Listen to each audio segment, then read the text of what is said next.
बिस्मिल्लाहिर्रहमानिर्रहीम, अस्सलाम वालेकुम एवरीवन। मैं हूं आपका होस्ट विशाल शाकिर और आज मैं लेकर आया हूं बहुत ही एक्साइटिंग टॉपिक आपके लिए अपने पसंदीदा एक्सपर्ट मियां अली हैदर साहब के साथ, और अपने पसंदीदा टॉपिक आर्ट ऑफ एडवोकेसी के ऊपर।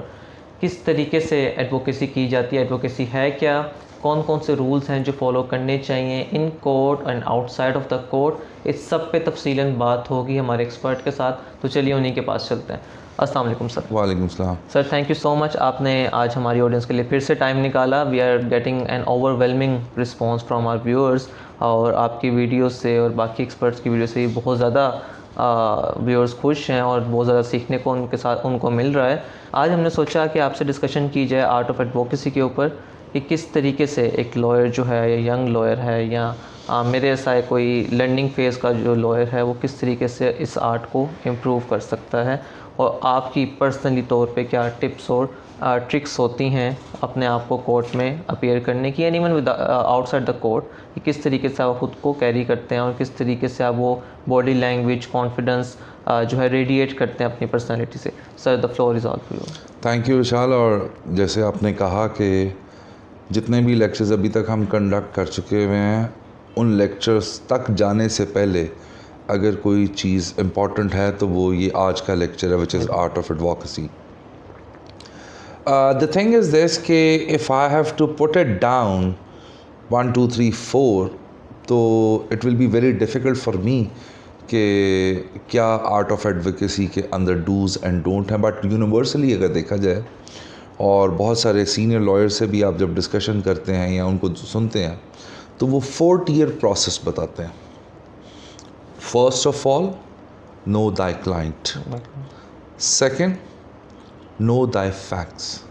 Third, know thy law.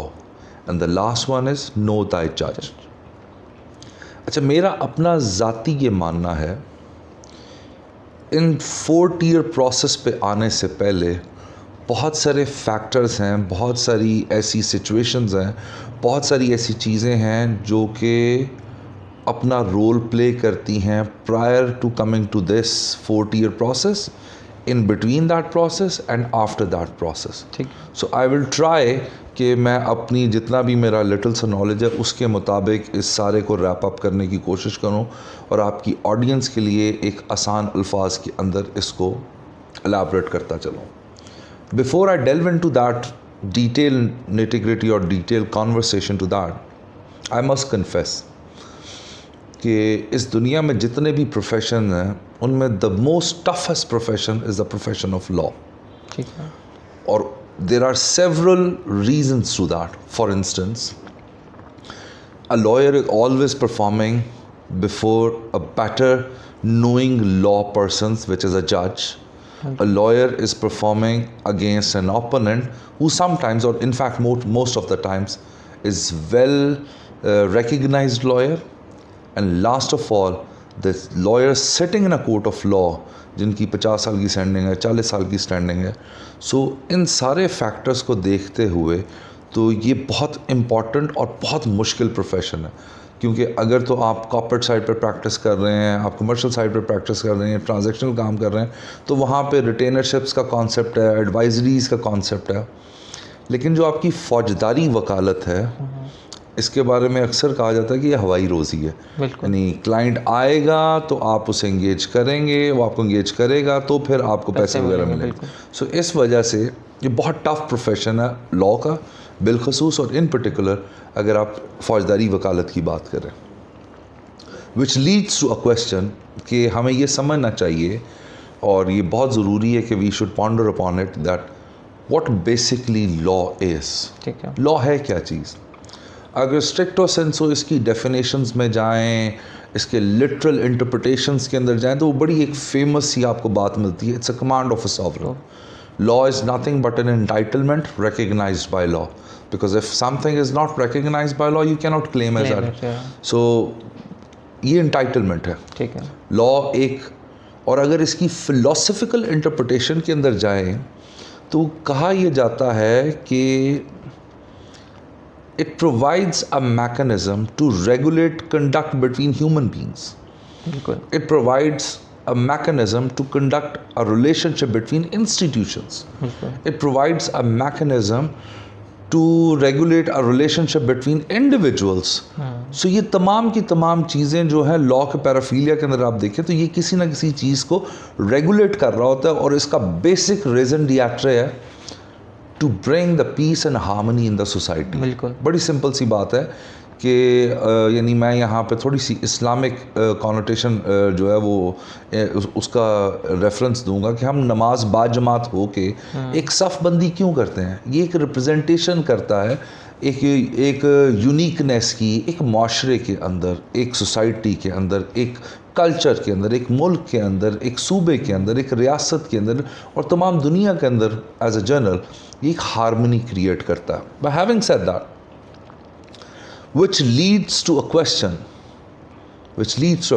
कि जब आप लॉ की बात करते हैं और ये आपके सोसाइटी के रिलेशनशिप्स को रेगुलेट कर रहा है, बिल्कुल गवर्नमेंट की इंस्टीट्यूशंस को रेगुलेट कर रहा है, डे टू डे एक्टिविटीज़ को लेकर, तो बेसिकली जो एडवोकेसी है ये परसुएजन है. ठीक. I don't call it art of advocacy. I must confess कि मैं इसको जब भी कहता हूँ इट्स बेसिकली आर्ट ऑफ परसुएजन. ठीक है. जब आप परसुएजन की बात करेंगे तो लॉजिक आएगी. जब आप परसुएजन की बात करेंगे इमोशंस आएंगे. जब आप परसुएजन की बात करेंगे तो आपकी इंट्यूशंस आएंगी.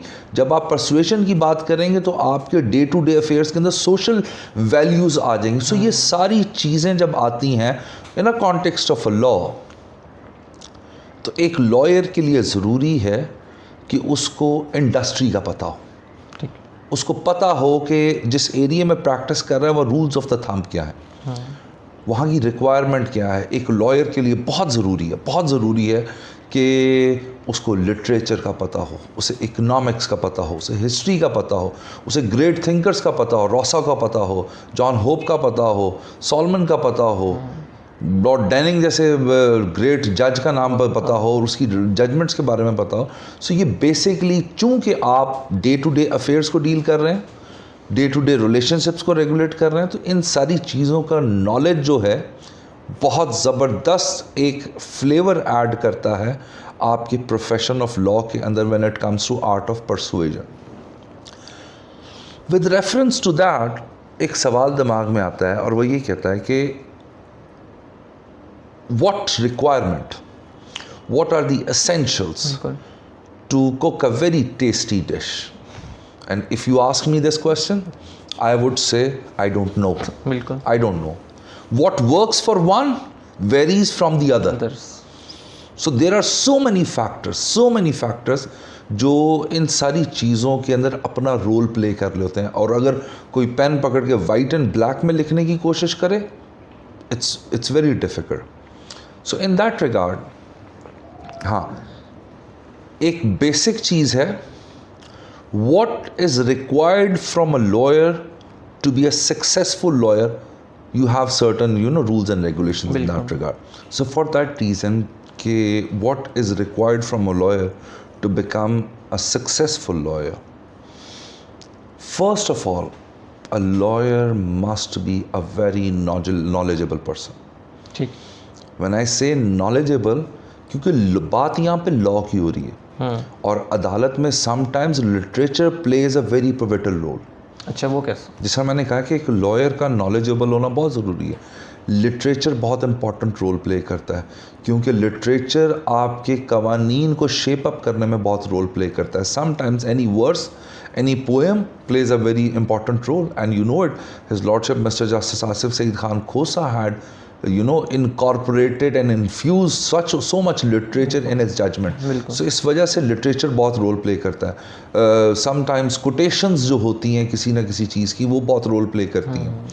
हिस्ट्री का बहुत बड़ा रोल होता है किसी भी एक आर्गूमेंट को, बिकॉज व्हेन आई से कि लॉ जो है ये आपके डे टू डे अफेयर्स को डील कर रहा है, आपकी सोशल वैल्यूज़ को भी डील कर रहा है, रेगुलेट कर रहा है, आपकी मॉरल वैल्यूज़ को रेगुलेट कर रहा है, आपकी रिलीजियस वैल्यूज़ को डील कर रहा है, हिस्ट्री को रेगुलेट करने लगा हुआ है. तो अदालत में you never know what is जज going to ask. So if there is some background which connects with the history and that your knowledge with the history is connecting with your argument becomes more persuasive. Your argument becomes more, उसके अंदर एक legal force attach हो जाती है. सो इस वजह से एक लॉयर का नॉलेजेबल होना बहुत ज़रूरी है. एंड दे से जब मैं नॉलेज की बात करता हूँ तो ये सुपरफिशियल नॉलेज नहीं है. बड़ी फेमस कोटेशन है कि law is the biggest jealous mistress. So इस वजह से आपका नॉलेज अगर है भी तो वो बड़ा in depth with reference to that होना चाहिए. सो इस वजह से एक लॉयर का नॉलेजेबल होना बहुत ज़रूरी है. उसके साथ साथ अगर आप देखें, जो कि एक बहुत इंटरेस्टिंग फैक्टर है इस प्रोफेशन का, हमारे आइन के अंदर एक आर्टिकल है इक्वल अपॉर्चुनिटी. ये वाहिद दुनिया का प्रोफेशन है जिसमें आपको इक्वल अपॉर्चुनिटी मिलती है. कैसे? जो ब्रीफ आपके पास है बतौर डिफेंस काउंसिल, वही ब्रीफ प्रोसिक्यूटर या कंप्लेनेंट काउंसिल के पास है, और वही ब्रीफ एक जज के पास है. सो तीनों are, all three of them are on the same footage. When they are on the same footage, that is the classic example of equal opportunity. But unfortunately एक मियाँ बीवी के रिश्ते में ऐसी इक्वल अपॉर्चुनिटी नहीं होती, माँ बाप के रिश्ते में नहीं होती, बहन भाइयों के रिश्ते में ऐसी इक्वल अपॉर्चुनिटी नहीं होती जो इक्वल अपॉर्चुनिटी आपके इस प्रोफेशन के अंदर होती है. सो आपका नॉलेजेबल होना will play a very important role when it comes to convincing, when it comes to presenting an argument. So इस वजह से नॉलेजेबल होना, इक्वल अपॉर्चुनिटी का होना, which leads to the third status. एक अदालत के अंदर एक मुकदमा जीतने के लिए, जैसा मैंने भी कहा, बहुत सारे फैक्टर्स हैं. किसके लिए क्या फैक्टर रोल प्ले करता है, I am not in a position to answer that. But एक एसेंशियल रिक्वायरमेंट है जो कि which leads to a third essential requirement which says that better prepared. ठीक है. To win a case, the only thing which can make you win a case is a better prepared than a जज, better prepared than a opposite counsel. क्योंकि उसके पास भी equal opportunity है, इसके पास भी equal opportunity. और एक आर्ग्यूमेंट को जीतने के लिए सिर्फ और सिर्फ एक रिक्वायरमेंट है, और वो यही है, ऑलवेज बी बेटर प्रिपेयर्ड. और वो बड़ी यहाँ पे अगर मैं जो पहले 4 एसेंशियल्स हैं उसको इन्फ्यूज़ करूँ, एक एसेंशियल था आर्ट ऑफ एडवोकेसी के अंदर, नो दाई फैक्ट्स.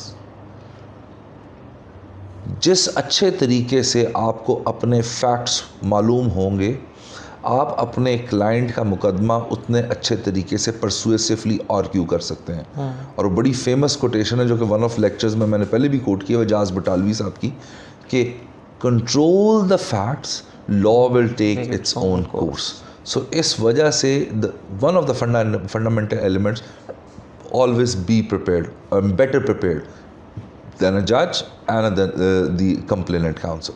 उसके बाद एक बहुत इम्पॉर्टेंट एलिमेंट है और one of the essential ingredients है आर्ट ऑफ एडवोकेसी का, बी प्लेजेंट. ठीक है. जस्ट इमेजिन कि मैं अभी यहाँ बैठा हुआ आपसे एग्रेसिवली आर्ग्यू कर रहा हूँ, आपको एक चीज़ समझाने की कोशिश कर रहा हूँ.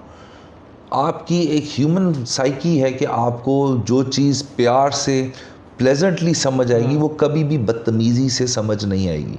अनफॉर्चुनेटली हमारे यहाँ ये प्रैक्टिस बहुत ज़्यादा डेवलप हो चुकी हुई है कि जो जितना ज़्यादा लाउड है वो जितना ज़्यादा उतना ज़्यादा परसुएसिव है. जबकि और अनफॉर्चुनेटली क्लाइंट्स की भी एक ऐसी कैटेगरी है जो इस बदतमीज़ी से, इस लाउड आर्ग्यूमेंट से बहुत ज़्यादा वो इम्प्रेस हो जाते हैं कि लॉ जी साडा वकील बोले आते बहुत है ना. सो इस वजह से it never works. It might work in front of your client, it might work in certain frame of minds, हाँ यार वकील जो है ये जज उन्होंने ठीक सुना के आया, but it never works in a actual court of law. ये कभी भी एक जज के लिए प्लेजेंट नहीं होता, कभी भी एक जज के लिए प्लेजेंट नहीं होता. मैं आपको एक एग्जांपल देता हूँ. Most of the times the argument given by the opposite counsel or by the judge is unfounded in terms of law, in terms of facts. Never make them realize you are foolish. ठीक है.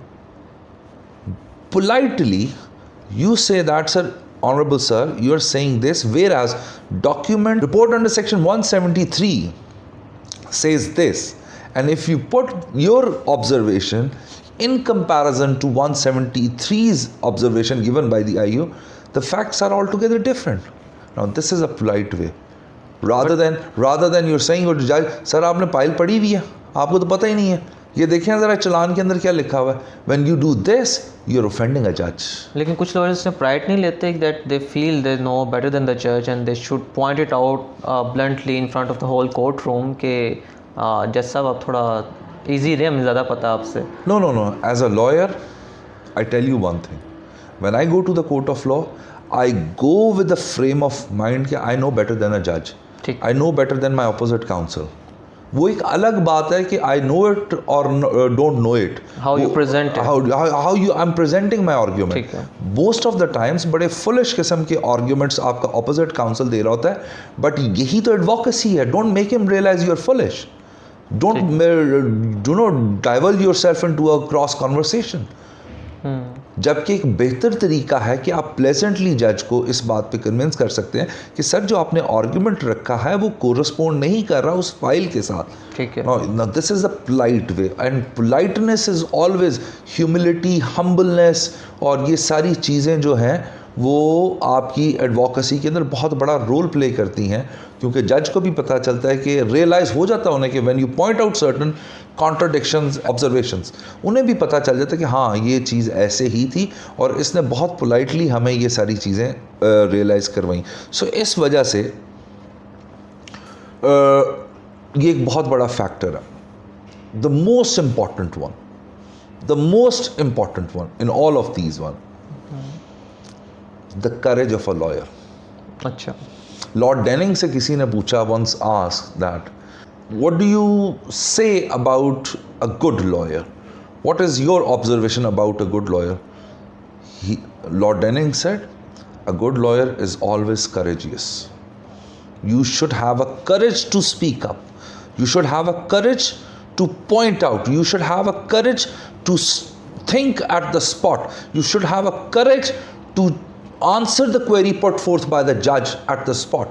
फौजदारी वकालत में अगर आपके पास मौके पे जवाब देने की और मौके पे अपना सवाल पुट फॉरवर्ड करने की कैपेसिटी नहीं है, तो आई मस्ट रिकमेंड कि आपको फौजदारी वकालत नहीं करनी चाहिए. आपको जाके दीवानी वकालत करनी चाहिए, क्योंकि दीवानी वकालत के अंदर यू हैव अ लीवरेज कि आप एडजर्नमेंट लेके you just brainstorm, go to the books, go to your research trail, and then come back and give the answer. Faujdari wakalat is on the spot because you don't know, and most of the times we don't know कि जज ने हमसे सवाल क्या करना है. अच्छा. और अगर आपने कोई ऐसा सवाल कर दिया जिसका जवाब वो आ गया जो आप एक्सपेक्ट नहीं करते थे और उसका काउंटर जवाब अगर आपके पास नहीं है, तो you will be in awkward position. वो कहते हैं ना कि आई स्टिल रिमेंबर कि when I was trained by my father, तो वो कहा करते थे कि अपने ब्रीफ के साथ साथ इमेजिनरी तौर पे you are the opposite counsel to yourself as well. बिल्कुल. Just imagine you are the counsel for that complainant and what kind of points you will throw at your defence और उसका क्या जवाब होगा. So it's all mix and match कि आपको एक ही वक्त में 3-4 चीज़ों को साइमल्टेनियसली जो है वो आपके दिमाग में होनी चाहिए.